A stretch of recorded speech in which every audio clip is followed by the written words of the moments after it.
Cuando trabajamos en inclusión, en organizaciones de educación no formal, lo primero que nos preguntamos es cómo organizamos las actividades de forma tal que todos puedan participar. Sabemos que el niño autista se vincula con los demás a partir de que ellos le faciliten su percepción y su participación en el mundo. Es por ello que a la hora de diseñar las actividades debemos tener en cuenta que la forma en que construye su vínculo y su relación con los demás y con el mundo es a partir del referente, es decir, la cosa o la imagen en sí, y no de la referencia, lo que nosotros podemos llegar a decir de la cosa o la imagen cuando ésta no se encuentra presente. Esto implica pensar en que las actividades de inclusión siempre deben tener soportes visuales.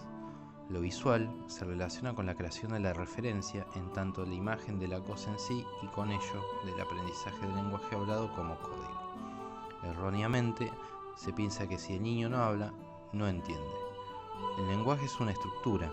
Si el niño no habla, pero puede guiarse por pictogramas o imágenes, claramente está dentro de la estructura del lenguaje, aunque no emite una palabra. Generalmente, el niño primero accede a la escritura, que es una imagen del código, luego a la palabra hablada, que carece del soporte visual. Es más efectivo mostrar que explicar.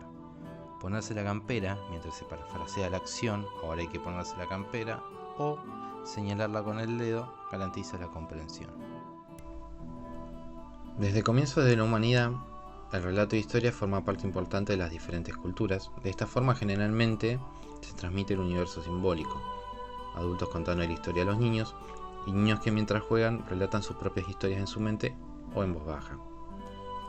La narración forma parte importante de la vida familiar, escolar y social. Es por ello que las comunidades que trabajan con niñeces utilizan este recurso como una herramienta a la hora de realizar diferentes actividades, ya sea juegos, lecturas, aprendizajes. Generalmente pareciera que los niños disfrutan del relato a medida que van imaginando las diferentes situaciones. Si observamos a los niños en condición del espectro autista, pareciera que disfrutan más de la melodía de algunas palabras que de su significación. Esto se debe a que el proceso de incorporación del lenguaje comunicacional es diferente, al igual que el tiempo en que adquieren el lenguaje oral como forma de comunicarse. Teniendo en cuenta algunos estudios, se indica que el 50% de los niños en condición del espectro autista logra hablar a los 5 años, y que a partir de allí, hasta los 12 años, el 90% adquirirá el lenguaje hablado como forma de comunicación. Durante este proceso podemos notar vocalización incomprensible, palabras en eco, un lenguaje privado con el uso de palabras inventadas y finalmente la incorporación al lenguaje comunicacional con ciertas características propias como la dificultad en el uso de figuras retóricas. Ahora, ¿por qué es diferente el camino que realizan para adquirir el lenguaje comunicacional? Bueno, no es porque no sean inteligentes, sino porque en lugar de usar las palabras del código como referencia, se dirigen directamente al referente. Un cuento puede ser articulador de actividades de inclusión, siempre y cuando utilicemos distintos soportes visuales y escriturales.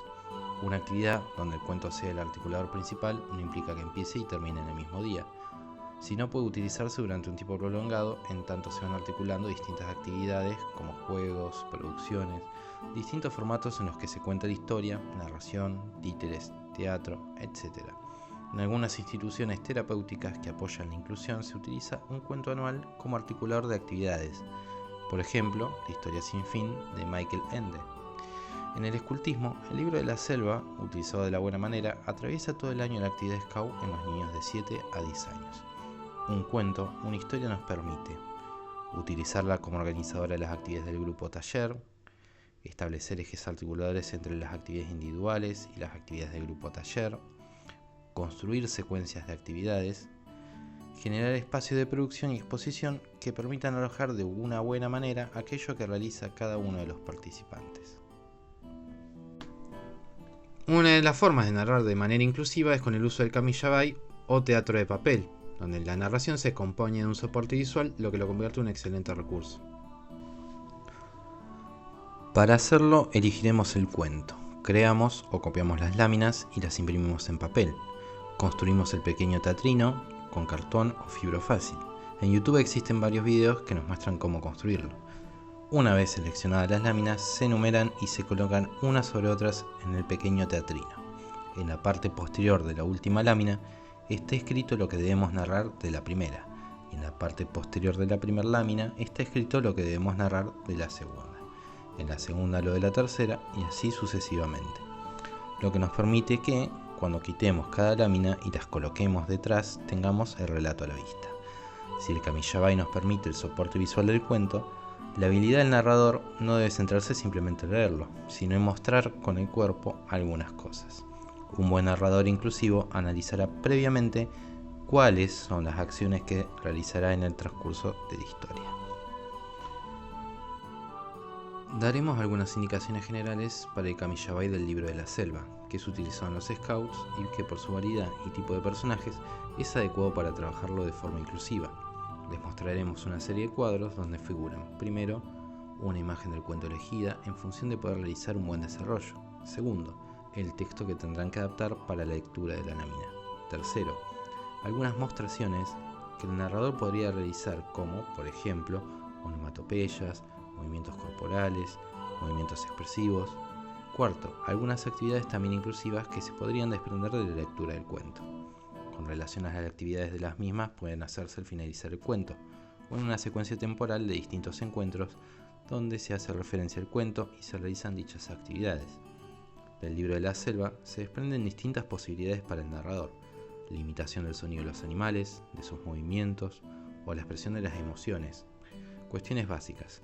Respecto a las actividades, como pueden ver, son muy variadas. Algunas de ellas son danzas, juegos de Kim de sonido, gusto, olfato o tacto, cestería con bastones de papel, armado de formas con pedazos de caños, codos y derivaciones que se utilizan para las instalaciones de agua, baile murga, máscaras de los personajes de la selva, vertido de líquidos y sólidos, por ejemplo con yeso, para armar huella de los animales de la selva, uso de los cubiertos, producción de sonidos y música, movimientos en espejo, rodar, saltar, caminar y muchos más.